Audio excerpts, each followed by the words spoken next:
When you think of your ability to create curiosity about your business, about the services or the offer that you have, where would you rate yourself on a scale of 1 to 10? Would you say like, "Oh, I knock it out of the park all the time?" Or would you go like, "What do you mean create curiosity?" Now, I teach a 5-step process for a successful sales conversation. And step two in a successful sales conversation is being able to create curiosity. But most people don't even know how to do it. I always think about a sign that I saw in my dentist office one time, and it said, "You don't have to brush all your teeth, only the ones you want to keep." And when I think about creating curiosity, I apply that same kind of concept. You don't have to create curiosity with every single person you come into contact with.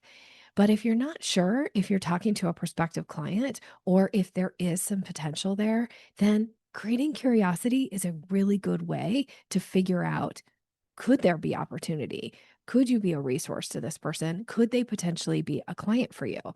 So, one of the easiest ways to create curiosity is the way in which you answer questions. That's the first step in learning how to create curiosity. And of course, there's many other ways to do this, but this is the one that really will get you started in piquing curiosity.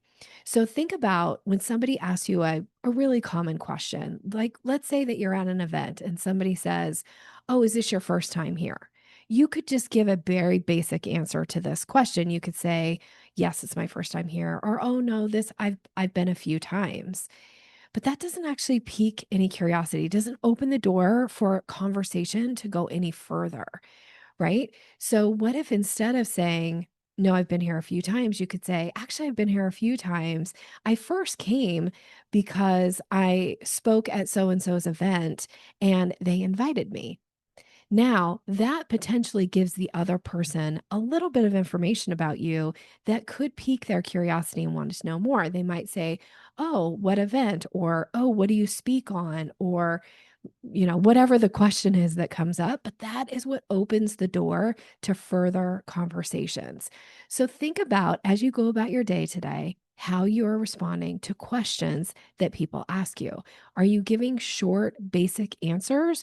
Or are you giving just a little bit more? Now, I don't mean going into a full story. Your answer really only needs to be maybe 2 sentences at the most. If it's more than 3, like you're in story mode, I call that word vomiting, knock it off. But if you're just giving a simple answer and it doesn't give the other person anything to follow up with another question, then you're not creating curiosity. So instead, think about what could you add to your simple answer that would maybe give the other person a little bit more about you that they could follow up with another question. It may further the conversation, and you never know where it'll go from there. I cannot tell you how many times I have used this technique and ended up getting a client out of it. I've been teaching creating curiosity now for 13 years or almost 13 years.